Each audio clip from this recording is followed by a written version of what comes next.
The government of Bangladesh is being accused of violating human rights laws after an opposition party leader was sentenced to death for crimes against humanity with no right of appeal.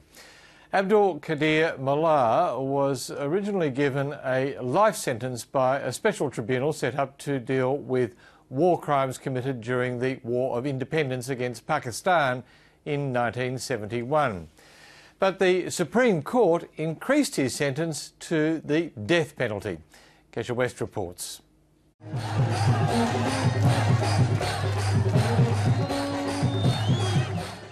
In modern Bangladesh, democracy is often expressed on the streets. This week, a crowd of 50,000 garment industry workers gathered in the capital Dhaka to demand an increase in the minimum wage.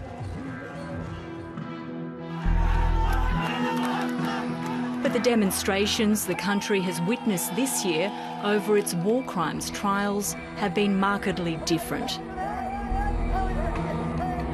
An outpouring of emotion, religion, anger and frustration, expressed with violence and met with force by the military and the police.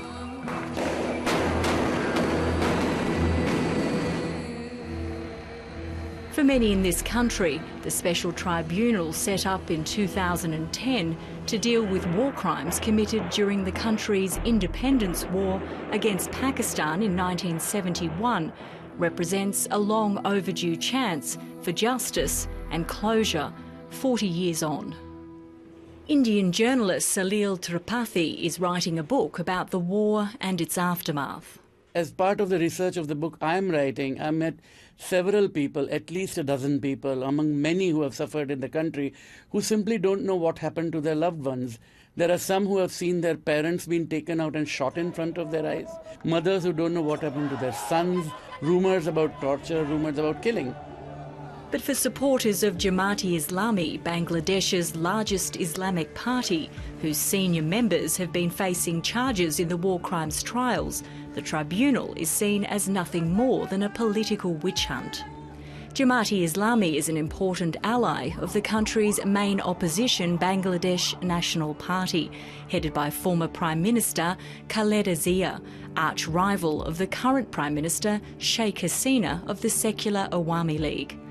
Over the years, both parties have enjoyed long stints in power. We have to understand that Bangladesh is a religious democracy.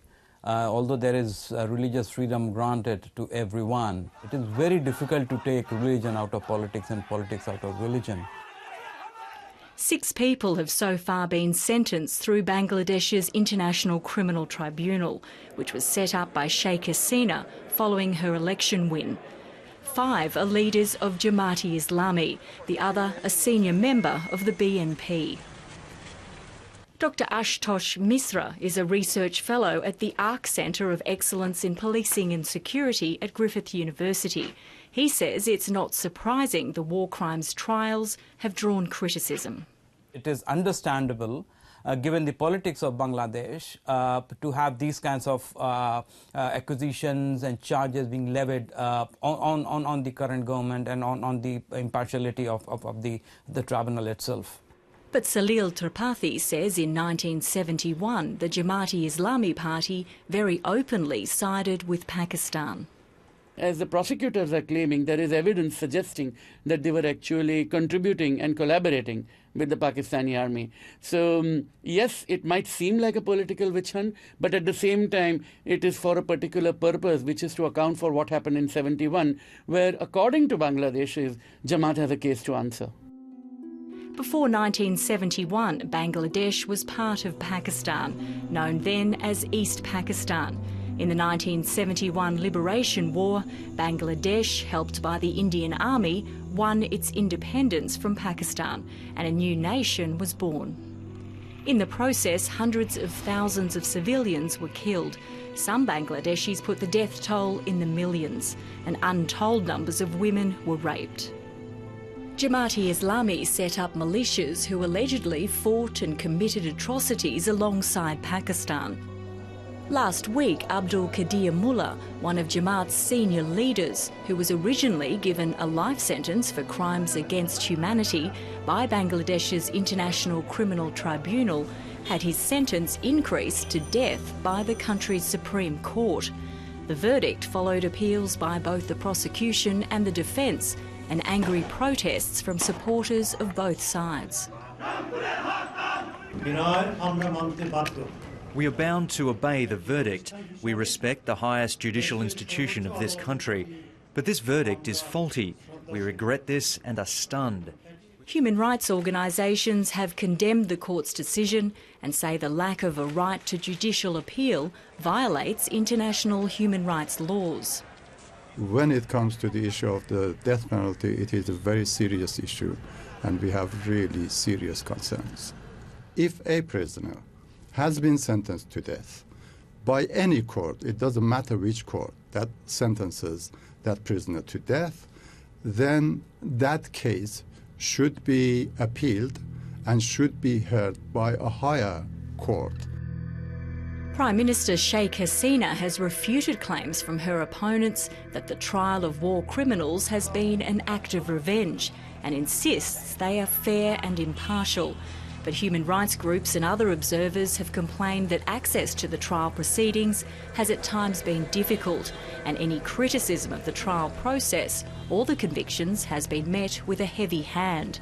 On Monday, Human Rights Watch will face contempt proceedings after commenting that one of the trials had been deeply flawed and failed to meet international fair trial standards.